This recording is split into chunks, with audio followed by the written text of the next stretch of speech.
Greetings and salutations, my dear audience. I am here with a package today from my good friend, Thrift Store Bibles, otherwise known as Miserable Offender.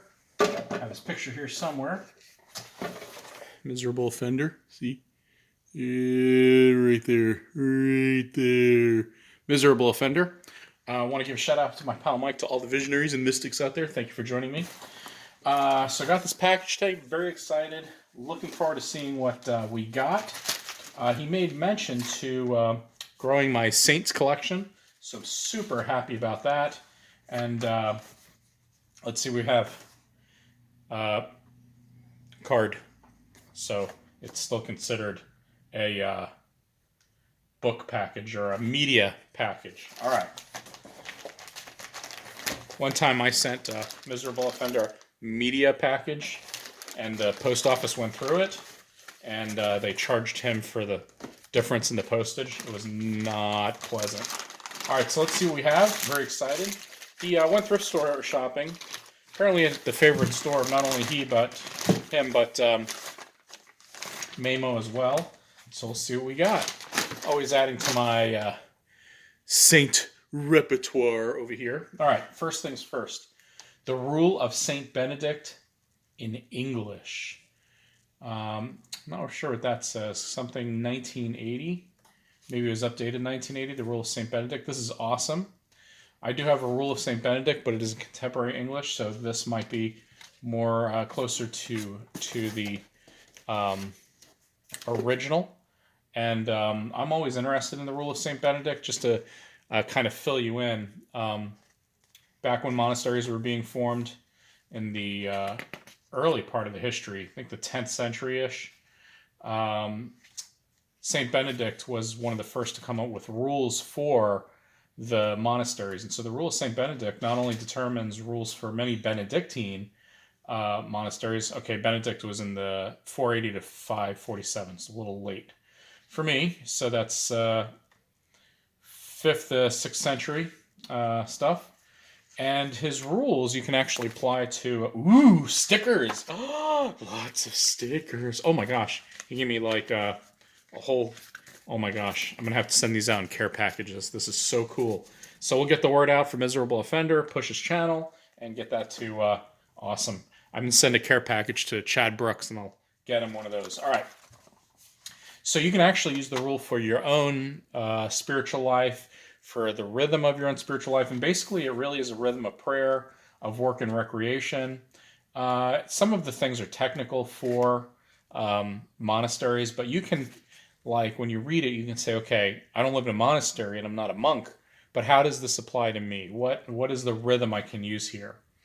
And it looks like the language here is a little bit more to the original than my other copy. So I'll be very interested in reading this. And you can do it, one rule a day, Chapter 7, Humility. And, just apply a rule in different ways to figuring out how to increase or allow your spiritual life to flourish. Chapter 22, the sleeping arrangements of the monks. So, you read that and say, well, how does that apply? Well, you may find spiritual ways that it applies. Christians have used saints and their spiritual writing for all kinds of things. Let me make sure I'm filming here. Good. Saints of all kinds of things. So thank you so much. It's a handy-dandy pocket-sized book. You can put it in your pocket, read it on the train, read it in the plane, so on and so forth. All right, next. The Secret Rosary. Saint Louis de Montfort. I don't know anything about this, but let's take a look.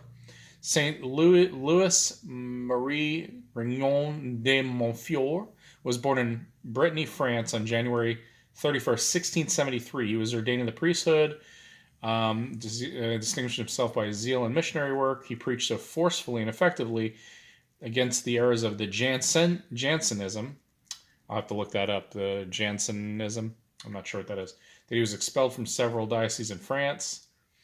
An ardent devotee of Our Lady, he preached Mary everywhere. He was one of the greatest apostles of the Rosary in his day, and continues to be so through his inspiring book, The Secret of the Rosary. So, very interesting. I'll read it. It looks very interesting. And And though I don't pray the rosary, we do have several rosaries in the house. And I'm always interested in what's, this is more like aesthetic or ascetic spirituality, spirituality having to do with more of a rhythm of holy objects. Excuse me. Um, so I will read this, and I'll actually probably pass it along to Mother Saint as well, because she does have rosaries. And though we don't pray the rosary, not Catholic. Again, you can look at, like if it's, for instance, the 49th rose or bead, you can look at it like your journey of faith. What is, instead of a rosary bead, why don't you look at it as like a day? So day 1, day 2, day 3, rather than a ritual. And it's important to destigmatize things that can really speak to you if it does. So thank you so much. Again, I collect books on the saints, so regardless, that is a keeper. All right. Ooh, next one. The Writings of Julian of Norwich.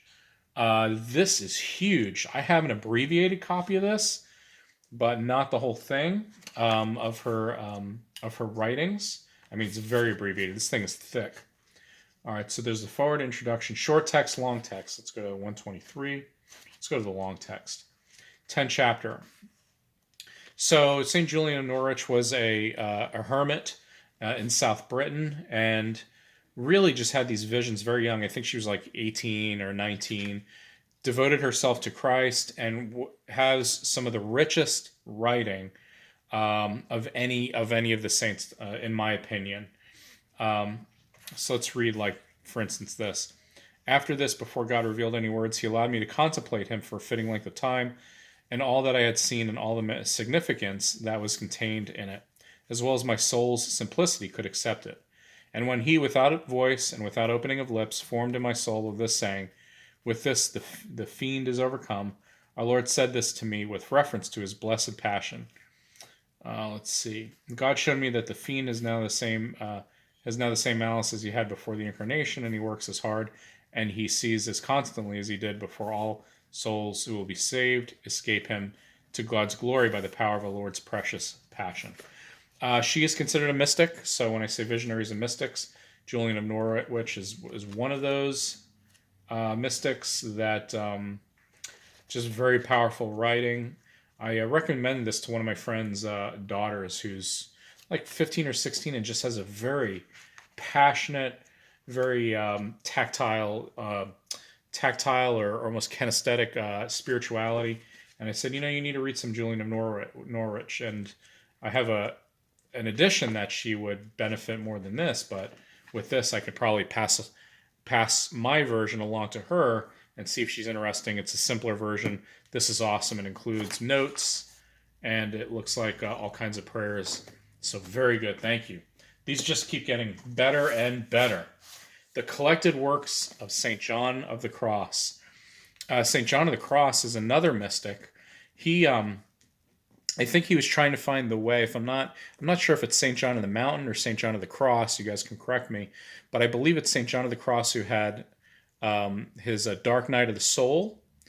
And when asked, how do you get to God? He said, nada, nada, nada, nothing, nothing, nothing. Meaning, the more you make your way to God, the less, the more simple and the less hindrances there are, and the more you get towards God, the more you fade away. The nearer you get to God, the more you fade away. I'm pretty sure that's St. John of the Cross, but I've never read his writings, and this is quite a compendium. Look at that. ICS Publications, Washington, D.C. The fourth centenary of the death of St. John of the Cross inspired this revised edition. The result is an edition that preserves the true meaning of the great mystic's writings, including the collected works are his poetry, The Ascent of Mount Carmel, The Dark Night, which would be of the soul, The Spiritual Canticle, and The Living Flame of Love, as well as his letter and other counsels. So he's kind of a heavy hitter and quite a big book. This is one of those books you wouldn't read like a textbook. You would literally pray through it because it's so thick. And if you open yourself up to the Holy Spirit and you read these kinds of books with the right attitude and with the right disposition, you can really connect with these writings that were written almost in the Spirit in such a way that it could enlighten you in so many ways. I'm not saying it's inspired writing like the Bible.